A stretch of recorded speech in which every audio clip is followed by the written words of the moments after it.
So our third speaker is Vassilis Tsarnas. Vassilis co-administrates Racist Crimes Watch, RCW, which is an initiative of Greek Helsinki Monitor. So the Racist Crimes Watch reports hate speech and hate crimes via criminal complaints, including cases in which the perpetrators are members of the security forces, and monitors the compliance of the authorities to combating racist crimes. So today, Vassilis will present to us some findings on these topics in the Greek context in his paper titled Racism, Detention, Police Violence, and the Lukewarm Response of the Judiciary. So please, Vassilis, go ahead. Hello to everyone from Greece. I am Vassilis Tsarnas, and I am happy and honored to be with you. Thank you, Andreni, for inviting me. I'm going to share some of my experience as a volunteer for Helsinki Monitor, a human rights organization. I will focus rather on the climate around detention and a bit less on detention itself. In general, Helsinki Monitor, founded in 1993, monitors, publishes, lobbies, and litigates on human and minority rights and anti-discrimination issues.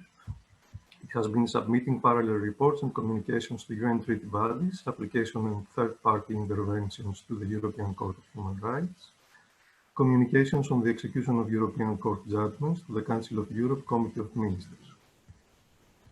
As far as hate crime monitoring is concerned, we run an initiative called Racist Crimes Watch, launched in 2016 after the European Commission Against Racism and Intolerance, the UN human rights bodies, and the UN human rights bodies expressed concern that cases of racism are underreported in Greece.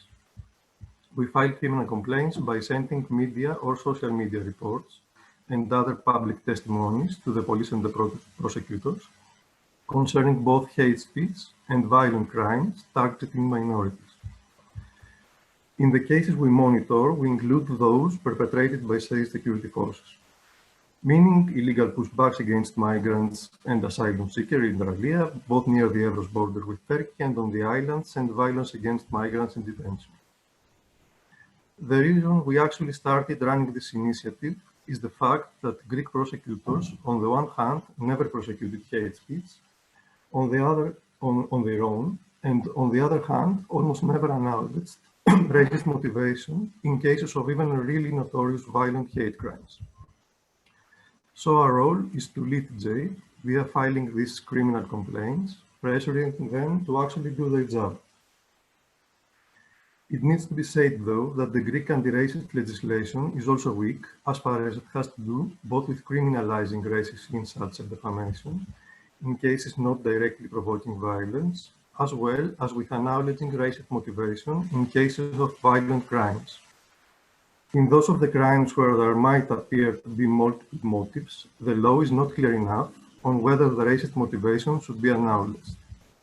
As a result, if someone stabs, for example, a migrant or a Roma in the street, but also robs them, the prosecutor will probably not file charges concerning the racist motivation. Even in the case we will also file a criminal complaint to remind them why the racist factor is obvious and needs to be taken into account, they will still not do so. The kind of monitoring we do has helped to overcome the hate crime underreporting, also to highlight the absence of an effective complaints mechanism that led to very few cases reaching the trial stage, and even fewer ending with irrevocable convictions. But despite the fact that we filed hundreds of criminal complaints, around 1,000, in the last 5 years, this trend has not seriously changed, and still few cases reach the courtroom, and only very, very few have led to conviction. Specifically, around 40 cases have already led to trial, or will in the near future, and about the same number has been archived due to the authorities' inability to locate the perpetrators. At least that's what they say.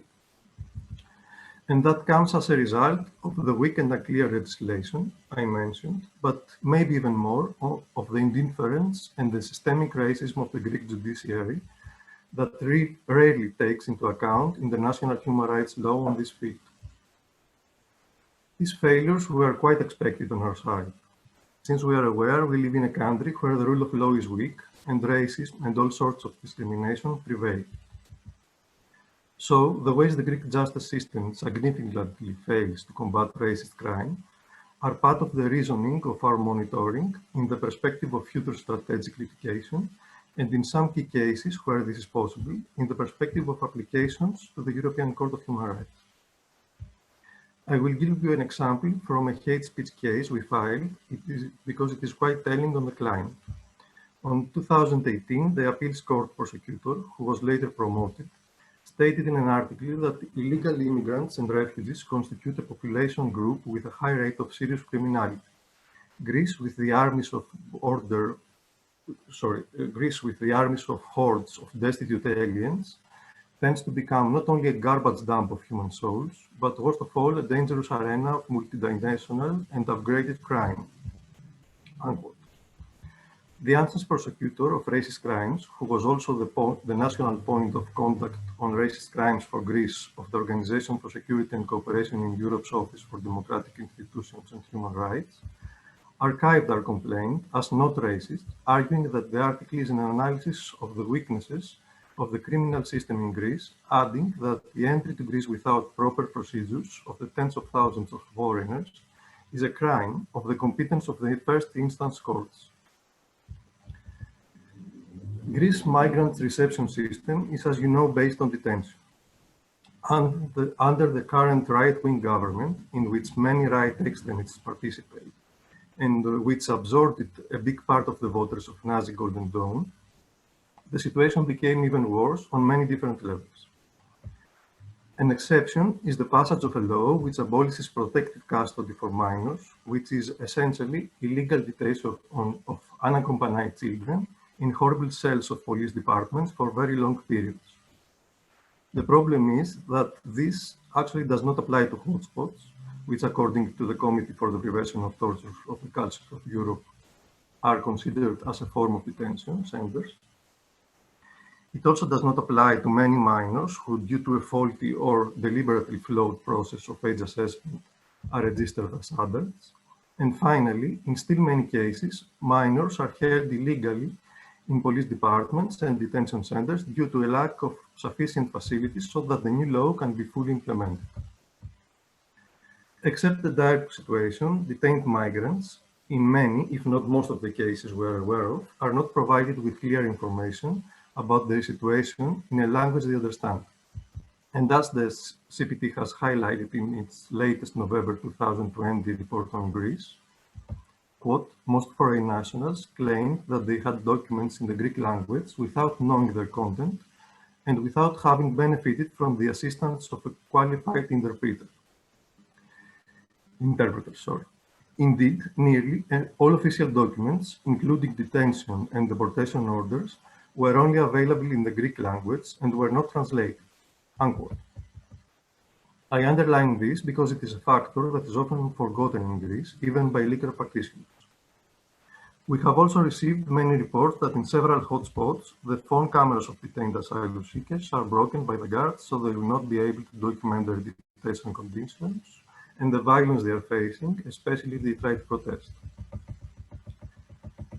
So, furthermore, the current government is planning, in contradiction with international human rights law, to turn as many camps as possible to closed facilities by building walls around them, and has started doing so from the Ritsona camp in the mainland. But even before this move, most theoretically open camps had turned into de facto prisons under the pretext of the pandemic and the imposition of discriminatory measures almost from the beginning of the pandemic to keep the migrants away from the residents on the islands. Such measures didn't, of course, come out of nowhere. Racism has more and more shown its ugly face, and in the late years, this was more obvious on the islands that host hotspots, and despite the fact that the local economy has largely benefited from the presence of the refugees and the NGOs. Segregation is not a rare exception in Greece. The educational system is a long-standing example for this. Migrant children in the 90s couldn't register in schools unless they were baptized in the Greek Orthodox Church. The Roma and people with disabilities still face exclusion on a massive scale, since no one cares if education is obligatory in their case. And of course, child asylum seekers that live in camps and hotspots are massively absent from the education system, so many years after all this started, and that became even worse during the pandemic, since there was no provision for students without equipment and efficient internet connection to participate during this period. We usually file criminal complaints against the authorities in cases like this, as we do in other cases of discrimination and segregation, on which we have sufficient info. For example, in some cases, supermarkets as big as Lidl have had two different queues for migrants and for the rest of the public, so the latter wouldn't feel enraged about waiting too long. Also, on the island of Lesbos, the municipality-owned beach has refused on many occasions the entrance of migrants, and that has had the support of the police. In all those cases, we haven't had until now any feedback by the authorities on any of the complaints we have filed. A positive and extremely rare exception is the imposition of a fine and a suspended sentence by a first instance court, following inter alia a complaint we filed, to the mayor of Oreokastro, a suburb of Thessaloniki, concerning a speech calling locals to take the law in their hands and stop refugee children's attendance in local schools. Finally, we have filed several complaints concerning alleged violent pushbacks of asylum seekers based on documentation by journalists, migrants, and NGOs, who are now, some of them, threatened with criminalization by the authorities. Reports on this massively imposed illegal practice, often amounting to torture, are not new, but are a constant the last decades. Under the previous coalition government of the radical left and the small far-right party, they rose to levels of violence unprecedented in Greece since the times of the military junta. And that became even worse with the current government, since with the encouragement of the EU Commission President, who called Greece the shield of Europe, they even literally and officially abolished asylum law for a month on previous March. Hello, Samuel, I'm seeing you. On previous March, legalizing all violent pushback practices with the participation of the security forces, local volunteers, and far-right activists, even from other European countries who went near the Evros border with Turkey to illegally hunt migrants. It was during these days that Mohammed Al-Arab, a 21-year-old boy, and 42-year-old Mohammed Gulzar were shot dead by Greek forces at the Greek-Turkish border when they tried to cross it on 2 and 4 March 2020, respectively. Less than a month ago, we also filed the complaint to the Supreme Court prosecutor calling for the investigation on 147 cases of violent pushback or deportation of more than 7,000 migrants in March, December 2020. None of our similar complaints has until now reached the courtroom, but some well-documented cases in which we managed to get the authorization of the victims will probably reach the European Court of Human Rights. Mohammed Al-Arab's case is one of them, and we are working on it along with lawyers from the Istanbul Bar Association's Human Rights Center. In other several cases, we are for the time being asking the authorities to allow migrants that we represent and have been victims of illegal pushbacks to come to Greece through a safe passage, something Greece is falsely claiming to provide, and to be given the right to apply for asylum and the right to press charges to the authorities concerning their pushbacks. We are not expecting too much from this, as far as we are talking for the Greek authorities. Finally, yesterday, we filed an application to the EU Court of Justice representing 2 victims of violent pushback, along with Frontex and Progress Lawyer Network, concerning the failure of Frontex to suspend or terminate its activities in the Aegean, despite their proven passive or active participation in numerous breaches of the law.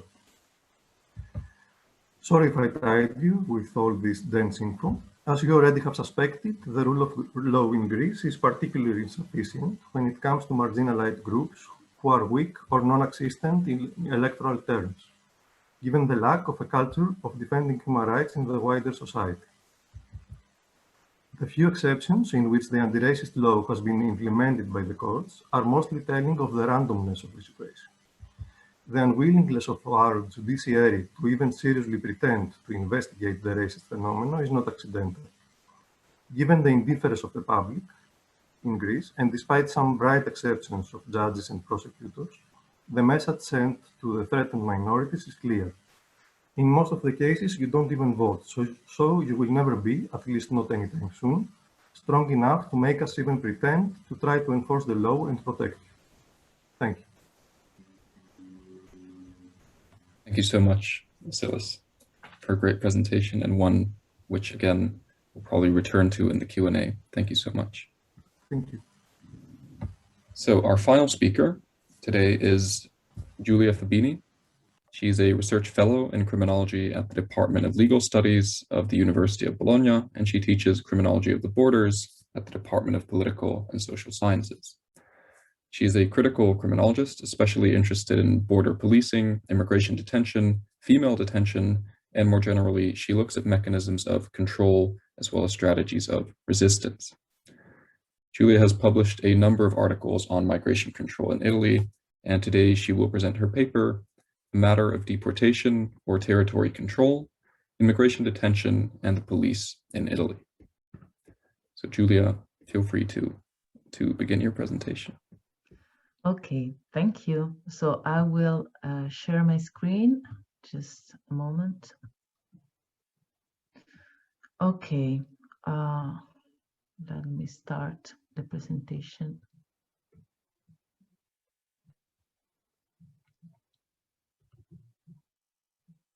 Okay, so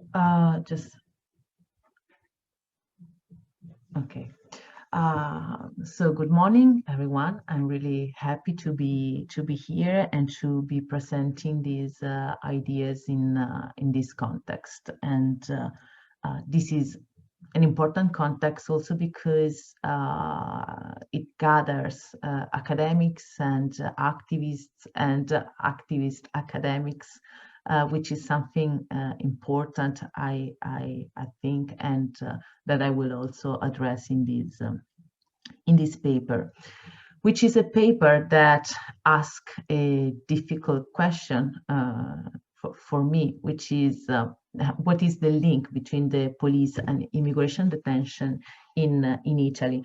And there is this question that I've been wondering for quite a while, which is my obsession to understand what are the functions of internal border policing and how the police use detention. Is that a matter of deportation or it is used for territory control? What I think we can observe in the, let's say lately in the refugees crisis and now in the COVID crisis is also a change in the use that the police has done of immigration detention. Just before starting, one thing that I would like also to address is the role of research to tell a story. So what is the story that we tell and how do we tell that story? On what data can we rely to tell our story?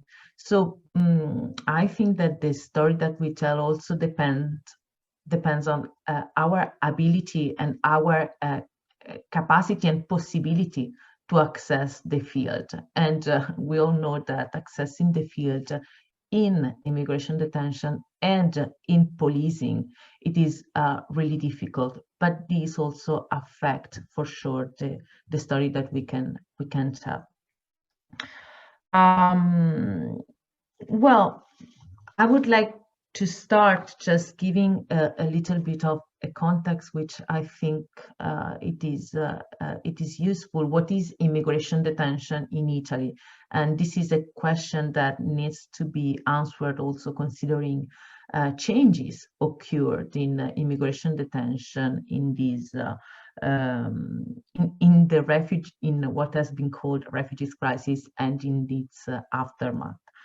So with immigration detention, I'm referring to non-criminal detention. So detention of migrants or people just because they have no official authorization to remain in the country. And we need to distinguish between a normative framework, so what the law says about immigration detention, and then the practice of immigration detention. There is an immigration detention, at the entrance and at the exit.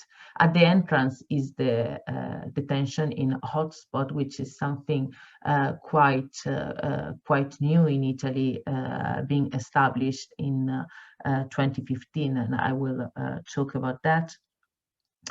And there is detention immigration for irregular migrants or irregularized migrants and for asylum seekers.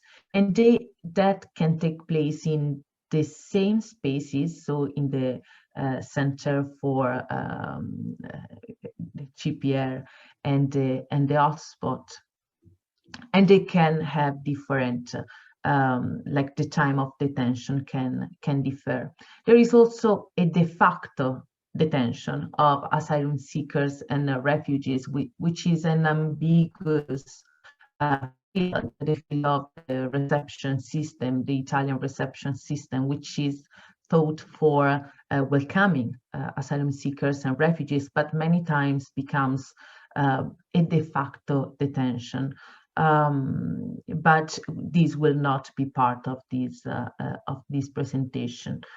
What I think it is interesting to think through with regards to the role of the police in controlling illegalized migrants in the aftermath of the refugees crisis is to think also to this new figure of the asylum seekers and the refugees, which is a kind of new figure in the mechanisms of control in Italy, which usually used to see illegalized migrants who were first migrant laborer. From the refugees crisis, the figure of the asylum seeker became more and more important, both in number and for the centrality that it took in the public discourse.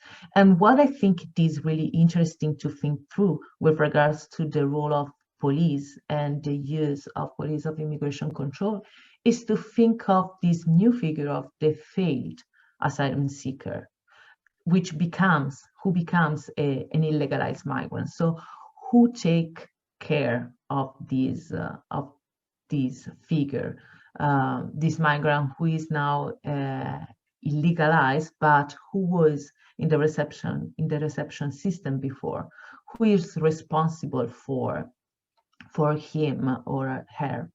And what I think emerged from looking at immigration detention is for sure looking at the normative framework, which I cannot really go through. It is the great discretion on behalf of the police in the selectivity process in selecting the migrants who are going to be detained, and compared to the small control, the small power of the judiciary to control the legality of the decisions that the police make. And what I'm looking at and what the figure of the failed asylum seekers and illegalized migrants for sure shed light on is the intersection between the asylum system and the deportation machine in the case of Italy. So let me give you just a little bit of a context of maybe some information that you already have, but just to be on the same page. So Italy is characterized as a state with a low number of detention and deportation. Usually here you can see the number of migrants detained in the detention centers and numbers of migrants that are removed following the detention in the immigration center. And usually these the migrants removed after detention are not more than 50% of the migrants detained, which leave us with the question, what is the rationale, what is the function of immigration detention if not a removal? How the police use immigration detention if they select not just the migrants that are possibly going to be deported. Something, as I mentioned at the beginning of the presentation, also changed following the refugees crisis. Here you can see the number, the high number of arrivals by sea that were followed also by the institution of new immigration detention in the hotspot. Here we have the number of immigration detention in the hotspot and in the immigration center between 2016 and 2019, and you can see that the majority of the immigration detention were carried out in the hotspot.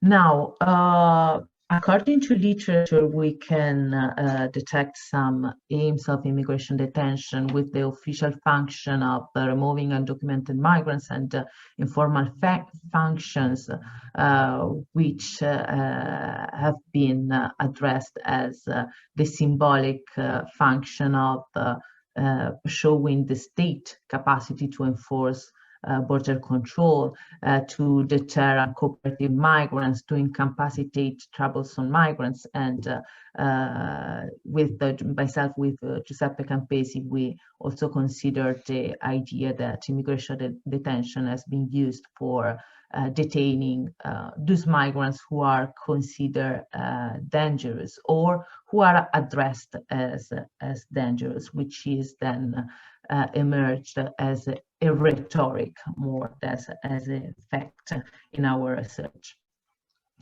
So going back to what I was saying about the importance to gather data, how do we have access to the field?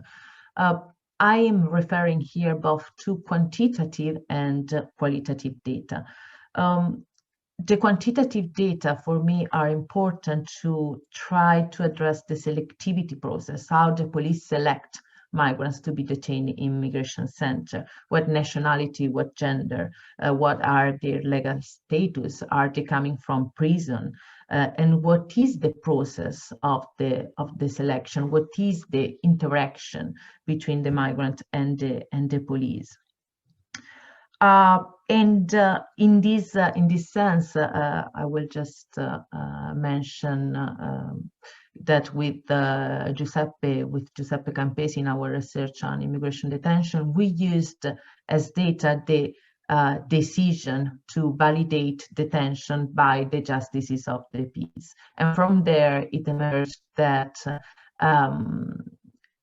the selection, at least in the centers in Bari and Bologna, were made on this rhetoric of dangerousness, was justified by the dangerousness of the migrants, but then looking and deconstructing this dangerousness, we could see how much it was connected to the marginality and reliability of migrants. But another important part of the research in these detention centers is also the qualitative data, like to see how migrants stay in detention center, because the quality of the detention also says something about the use that the police make of the detention center, the functions that the detention centers have for the police. And in this case, it is very difficult to access the field. And one important source of research are the reports from organization, from NGO, and from the National Guarantee. So just recently, the National Guarantee released a report on immigration detention in 2018 and 2019. And it emerged that there are protests, rebellions, riots. We had 5 people died, and recently another one died in the CPR in Turin. There is not a unified law regulating living condition, so there are very different situations inside the different detention center. There is poor structures and poor material conditions. There are no activities inside. Migrants are forced to permanent optium. It is not possible for the civil society to entry. Their entry is constantly refused. So there is a situation of abandonment of migrants inside, and there is not a way for them to claim their rights. Also from the report, it emerged a variation in the days spent in CPR, and the fact that many of them come from prisons. I will rush because I'm going out of time. So just with the police and the hotspot, they were established in 2015 following the European Agenda on Migration, and then in 2015 and 2016 the operational procedures to be carried out in the facilities were defined. There are 4 hotspots in Italy, in the south of Italy, and here what occurs is a medical screening, pre-identification, EURODAC registration, and photo fingerprintings.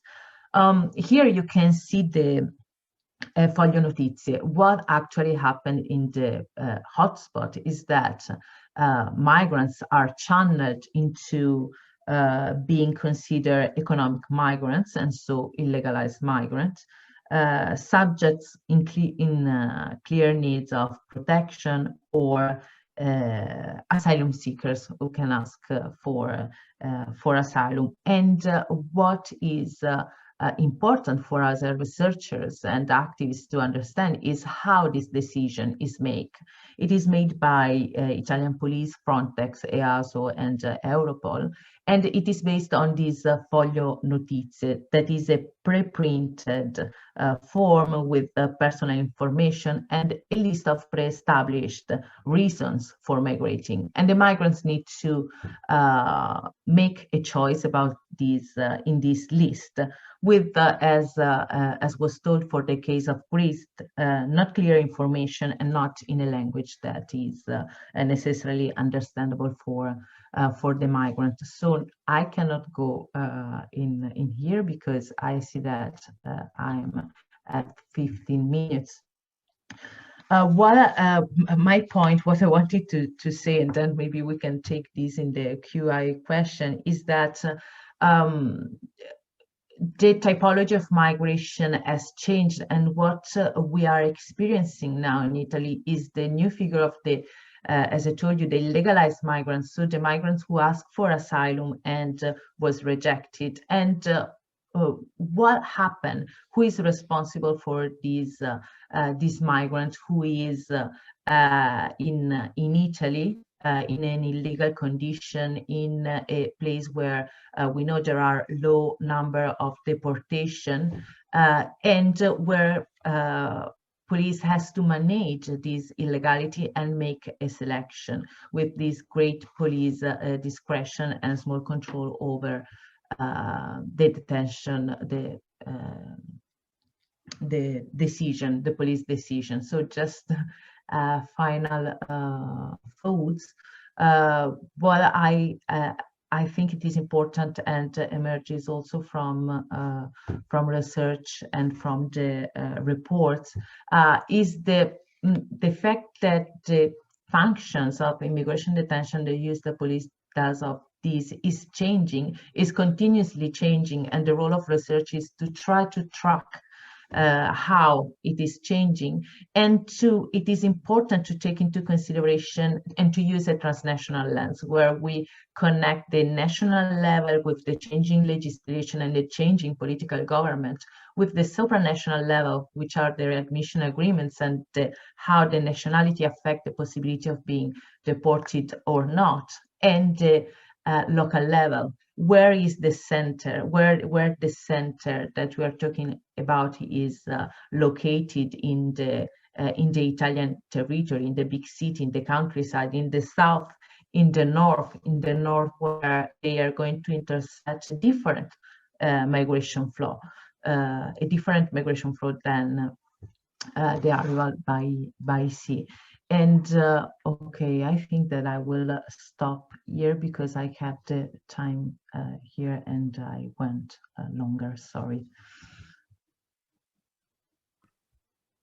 Thank you, Giulia, for the amazing presentation, and I'm sure we'll have a chance in the Q&A to return to some of these points as well. But with that, I think we can go straight into the Q&A.